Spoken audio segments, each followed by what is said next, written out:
Welcome. My name is Rebecca Haas, and I'm the Director of Community Engagement for Pacific Opera Victoria. I have a very special edition of Lunchbox Opera for everyone today.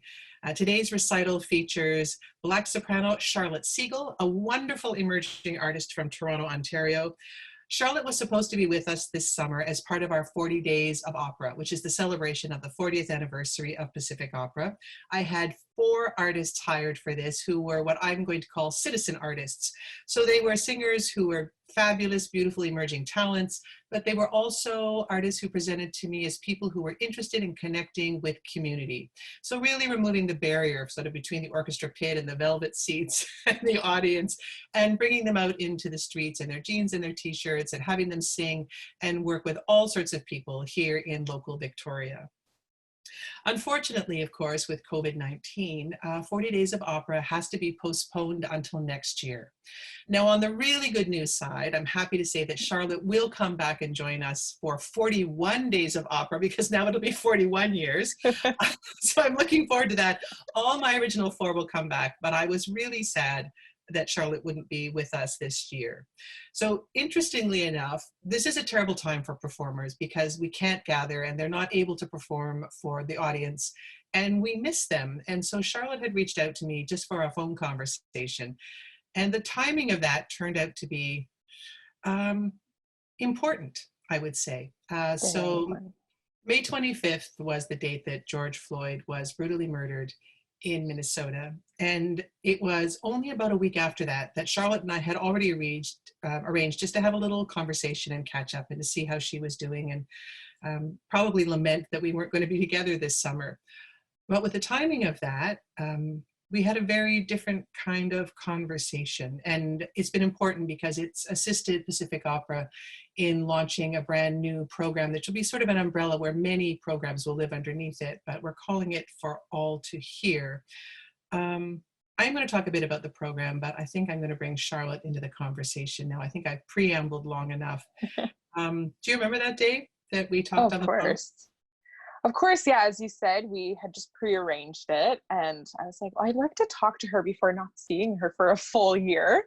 But yeah, as you said, it was right after George Floyd's murder, and I think it's kind of impossible to talk to anyone, especially at that moment, without bringing up what was happening in the world. And I just expressed to you how I was feeling being a Black artist in classical music. And I think, like all musicians, you crave to be able to use your musical skills in a way that is helpful and meaningful, and to with just in terms of justice. And that's what I had really expressed to you. And then you came up with this idea to expand, which is amazing. Yeah. Well, it's, I think, knowing that you were sitting and writing poetry, you know, at home with your family because you're isolated due to COVID-19. You're in Toronto, and so you're having the isolation. You can't be with community at such an important time. Knowing that you were writing, and I know that you're a songwriter as well, it really occurred to me that something the opera could provide is a platform. And that really it's about getting out of the way and making space for artists who identify as Indigenous, Black, or people of color to speak directly. And then being an artist, it's a space for an artist's response.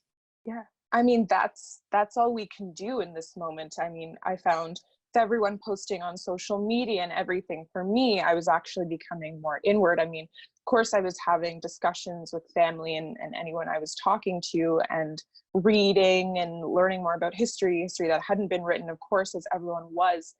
But I found myself so overwhelmed, and the only thing I could do was really get back to writing. And I just wrote a song that had to deal with my experience of being Black, but also mixed race. So the different privileges that might come with that, and colorism is a very real thing, and how I might be treated differently than like my dark-skinned mother. So I touched on some of those things, and also racism at large, as we see with police brutality and everything, and everything that has been known but so ignored. And it was just amazing to talk to you about that and have you say, we can create this platform. And I think that's what needs to happen. There are so many incredible artists who have stories to tell. and it's been a really soothing process going through this, for sure. Well, that makes me happy to hear, because that's what you and I had hoped when we had the conversation, and it's been a Yeah. bit of an exploration Yeah. to see how it would manifest. But I am really excited, and after this interview, of course, we will be sharing your concert. But I'm going to ask you just a few more things about this moment in time, just so we can Yeah. set up the recital for people in a good way. Yeah. I had asked you for a quote that we could share for publicity purposes, just to give a sense of your voice already. And one of the things that you said here, and I just would love you to expand upon it. Mhm. As a classical singer, I'm used to feeling the weight and responsibility of my Blackness, but it feels different now. In the wake of the brutal murder of George Floyd, people are finally awakening. Can you tell me a little bit, and anecdotal or just what it is to have the weight and responsibility of Blackness? Yes, I mean, I'm I would consider myself a privileged Black person because of the way that I was brought up. So, yes, I've always felt my Blackness, but my mother has always taught me to be proud of it. And she really made sure that my sister and I felt comfortable in predominantly white spaces. She went out of her way to make sure that we could do everything that our friends could do in terms of like extracurricular activities, just knowing about what's going on in the world. She like instilled that in us, and I'm grateful for her to that, because for a long time I didn't actually feel the obstacle of my Blackness, and it's only the older I get and the more that I read and am more into these different spaces that I feel that. And so I think going into university for me, I really felt what it was like to be the only one and to be a token. And that's what I mean. And you've heard many people say you constantly feel the pressure of being 100% perfect. There's no room for mistakes. Things that your other white friends can get away with, there's no way that you can do it. You have to be twice as good always. And that is the weight that I always feel. But I think in the wake of George Floyd's murder, I have also, like, I've always felt it, but I have also woken up even more, and I've spent so much time analyzing my life and going through so many instances of where there was implicit racism, or mostly for me implicit, but places where I should have said something, but because of the spaces I was in, I didn't want to make someone feel uncomfortable, or just so many instances of realizing that even the way I was looking at myself was impacted by this system. And so that's what I mean of feeling the weight and also feeling different now. Remember, I went for a run the other day, and for the first time, this white man was running past me, and I was thinking, oh, I wonder like what his take on the issue is. And like simple things like that, which I never would have thought of before. But that's what I mean of feeling different in my skin now, but also way more impassioned to do something about it and to fight it more. There's a fire under me that I'm like, this needs to change, and I will not accept this anymore. So that's, yeah. No, Hope thank that answers your question. absolutely. Yeah. Absolutely. I think it's I think about it a lot here in terms of colonization, and for Indigenous peoples as well, and the impact absolutely being that you begin to accept the story someone else is placing upon you. Yes. Yes. I relate to that 100%. Um, and taking the time now to analyze all of the things that you accepted. And it's crazy the things that I have accepted, but will not anymore.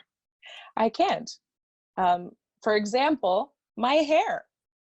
It seems like a small thing, but for Black women, it is huge. I spent 10 years of my life straightening my hair from 13 to 23. And a year and a half ago, I made the decision. I was like, I do not want to straighten my hair anymore. And I started transitioning with braids. And everyone remembers the moment because I had the same hairstyle for 10 years. And then all of a sudden I came into school with these long braids. But that decision for me was huge. I was like, this is part of me taking back my Blackness and being proud of my Blackness. And a year and a half later, I now can wear my hair like this. I have transitioned, and I'm really proud of that because it's just something that you don't see regularly in the opera world on that stage because it's not accepted. And yeah, hair is a huge issue for a lot of Black women, let me tell you. Yeah. I have only some perception of that, having seen a Chris Rock film about Black women's hair. So yes, I have an outside sense of the importance of the hair. Yeah. Listen. Well, you touched a little bit on something that I'm also curious about, which, and you'll have a perspective on this. Knowing that classical music has been a pretty traditional white form, right? It's European, its birthplace is out of Europe, but we're living in a world where people from many backgrounds will want to sing in this art form, direct it, make costumes for it. There's so many roles for people to play in this art form. I guess, do you feel hopeful for people of color as they come into classical music? Where are we sitting in the world of classical music and racism? I think we are at a really important window that if we use this momentum that people are feeling now and talking about it, I am hopeful that there can be change. If we allow and actively try to seek out more representation in every community, I think there can be change. I'm sorry, a person who really preaches, though, like my first thing I always say is it needs to be more community engagement, which is why I was so excited to come work with you. Because if we do not get to more communities, we will not have the representation. That's where it starts. We can keep creating new work and everything, and that is great, and we need that. But until we go to these different communities and start young, we're just not going to see that. I have one example my mom just gave me, which I think is a really straightforward example, is that there was one Black medical student at U of T this past year who graduated, and she thought it was ridiculous, as it is. And she took it upon herself to go to many different departments at U of T and talk to different Black students. And now for the first time, I can't remember the exact number, but I think it's about 25 Black students going into the medical department at U of T. And that is the perfect example. We just need to reach them. I've sung for not so many, I've done a decent amount of concerts for family friends.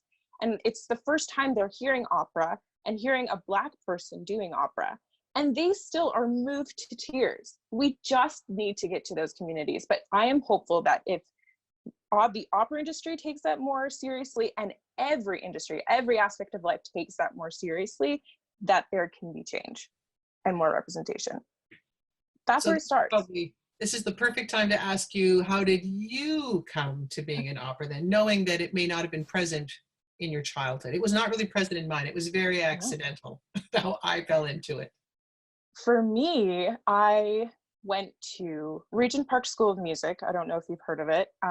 Incredible music school in Toronto, which offers subsidized music lessons for kids. So there are children spending as little as $1 for music lessons from professionally trained musicians of all genres. But I ended up taking voice lessons at a very young age, and my teacher, Zorana Sadiq, who I love, she is a classically trained singer. And so I started just learning in that way. But for me, I never wanted to take my vocal lessons seriously because I also did piano. So I was like, I just want to sing for fun. But she gave me the classical training. And growing up, I was always involved in music, and I knew I wanted to make music my life. And I like classical music or jazz is what you can do at a university level. And I knew I wanted to go to university. So I started taking it more seriously by the time I was grade 11 really was when I was like, okay, I need to do some exams so I can go to university. But that's really how I started getting into opera. And I'm honest all the time, even in my undergrad, I still wasn't sure that that's what I wanted, because I wanted to be a pop singer. I was writing on the side while doing my classical degree, and I was like recording and performing. But really for me, just being exposed to, well, actually when I went to Germany was when I was like, this is incredible. They treat it like a rock concert here. And then I really fell in love with it there. I did a program there in my third year. I think I've gone on a little tangent, but that's how I decided that I really wanted to be an opera singer. But yeah, I wasn't exposed to it at a very young age. My teacher introduced it to me. So for most people, it's not something that is so accessible all the time. So you need someone to kind of come put it in your face, I think, really. And then you can fall in love with it because the music's so incredible. It really is. You just need the experience. Well, we're about to give people that experience, so maybe we should talk a little bit about your program. Yes. Yes. No, So do you want to walk? This is kind of like living program notes. Yeah. Okay. Yes. So Let's talk start. about what you chose. Because, we did go back and forth about what it would look like and what you would sing. And Yes. so let's start. Is this in the order? This is the order you emailed me, so I'm not sure if this is the order it is in the program. Is it Your Daddy's Son? No. No. First is The Crucifixion. Great. Tell me about why you chose Samuel Barber's The Crucifixion. So I chose it firstly because the text is so hauntingly relevant to what's going on now, in terms of a loved one dying and the pain that is left for the people that are living. And so that is all of these Black bodies being looted, and the pain that the mothers and the children and everyone left behind feels. And the crucifixion is exactly that. So I thought I just needed to do it. But also originally sung by Leeton Price, who of course was like the first Black opera singer that I was obsessed with, as many people are. But I love the story that Barber didn't write it for her, but after hearing her sing, he was like, she needs to be the one to perform these. And I thought it was just a really relevant piece to do. So that's why I chose The Crucifixion. Nice. What's second on the program? Second is Your Daddy's Son, which stems from my love of musical theater, which will never go away. But yes, originally, again, that's sung by Audra McDonald, who is a huge inspiration to me. Studied classically and does crossover and acts and does everything. And I actually was obsessed with her in high school, so I thought it was important to do something that I loved so much, of course. And I used to sing Your Daddy's Son all the time. But again, the theme and the content of the musical is, it's set at the beginning of the 1900s, and it's exactly what is still happening. I mean, my character, Sarah, that I sing about, after she sings this piece, she is then murdered by the Secret Service. And this causes a whole bunch of riots for people hoping that there can be justice. And that is exactly what happened to George Floyd. It is still happening. But in Your Daddy's Son, she's singing about the circumstances that have led her to bury her child alive. And thankfully, a white woman discovers her and decides to take care of them because her husband is away. And for the first time, this woman has her own power and can make her own decisions. And I just think it's such a powerful musical and song that she's driven to this point, and she's asking for forgiveness, essentially. Yeah. The show is Ragtime by Stephen Flaherty. Ragtime, yes. I remember when it was playing because I was in Phantom downtown at the time, and all the other shows are up in North York. Yeah. Oh my God. Yeah, I would have loved to see that. Yeah, but heavy show. Next is Sometimes I Feel Like a Motherless Child, spiritual, written by Harry T. Burleigh. And I thought it was important to include a spiritual because of its use throughout history. to overcome every obstacle, Black people have returned to music and spirituals in general to come together and to overcome. But this one, again, it's just, it originally, it's about a slave being torn away from their family. And it's just the modern day reflection of mass incarceration. It's the same thing. It's the exact same thing. And so I thought, again, that this text was really fitting to this theme. And yeah, it's all really heavy, but what's happening is heavy, and I didn't want to shy away from that. I wanted to dig into that. So yeah. And I think the final song, no, we've got two more on the program. Two more, yes.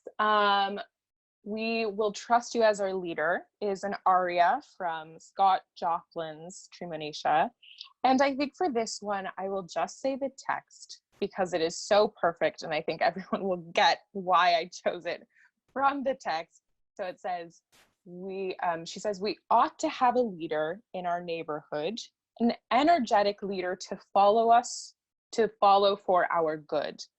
The ignorant too long have ruled, I don't see why they should, and all the people they have fooled because they found they could. So I think that's pretty self-explanatory, but just a little bit about the show.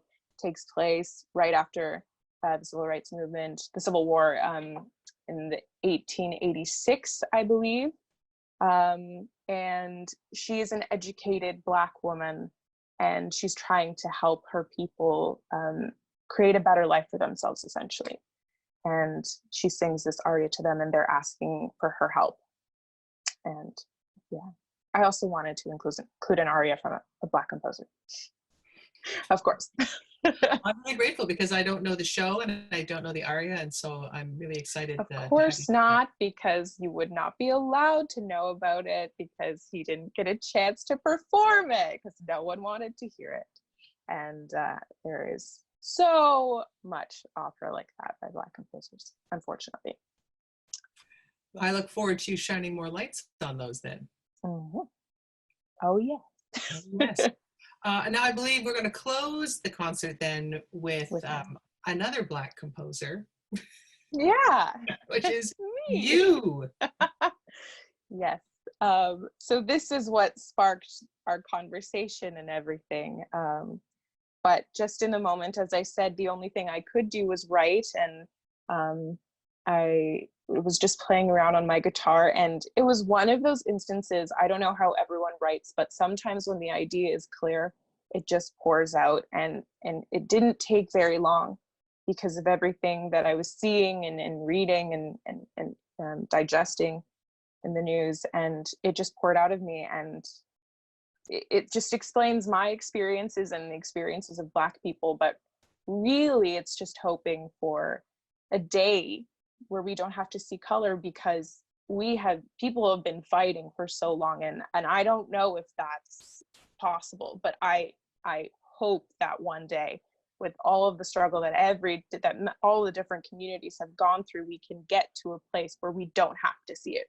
We have to see it right now to acknowledge the struggle and the pain. We have to see it and to address it, but hopefully one day we won't have to. And that's it. Are you hopeful these days? I would like to say yes, but I think it depends on where you are.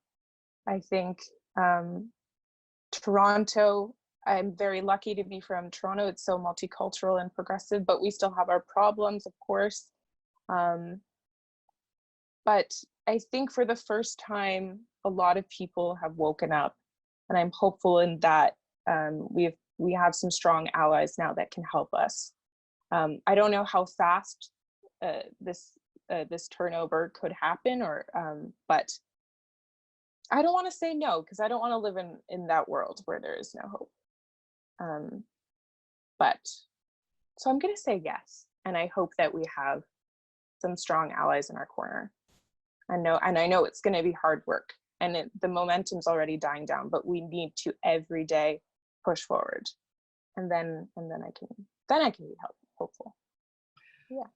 As one of the people who obviously is pushing this forward, is a voice looking to be heard, you created this program to try and help everyone else here.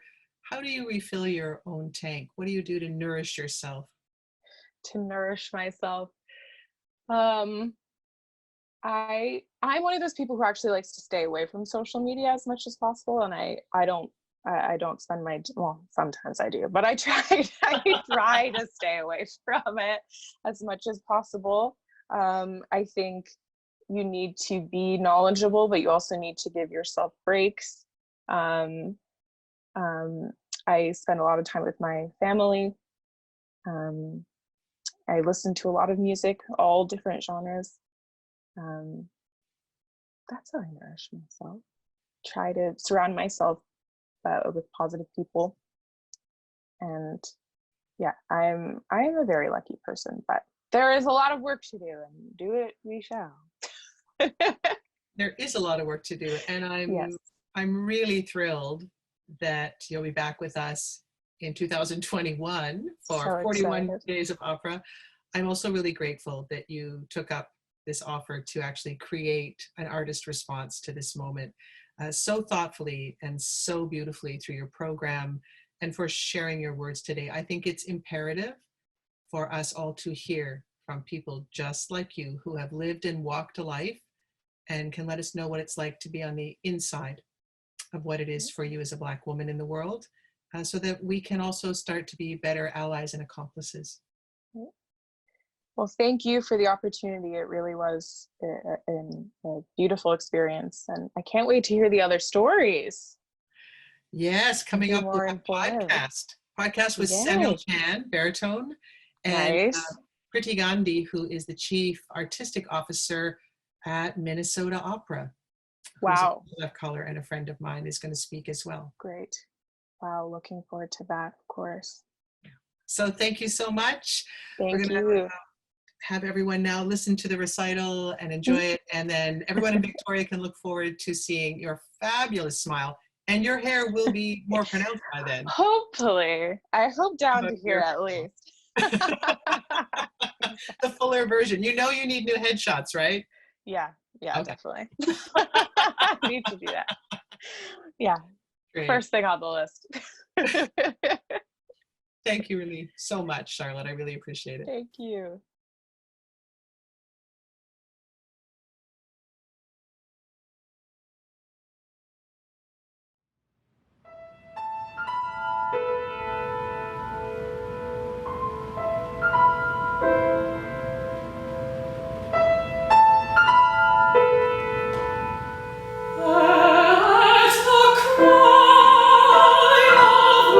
First bird, baby.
Daddy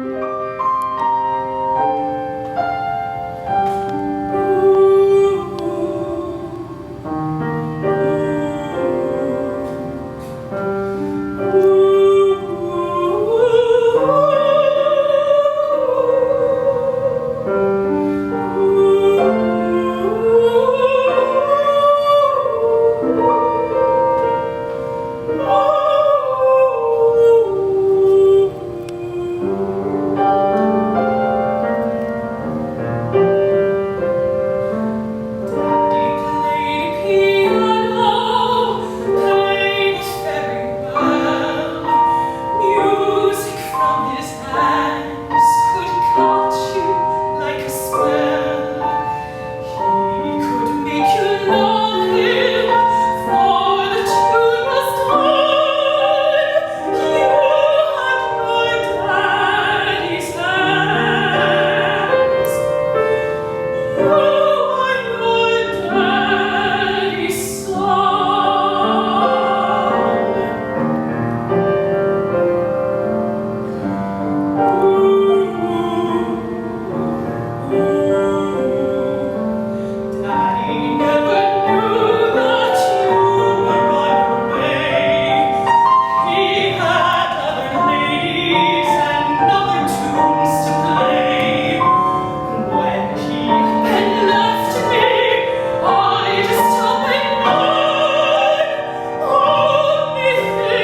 determines if you live or die.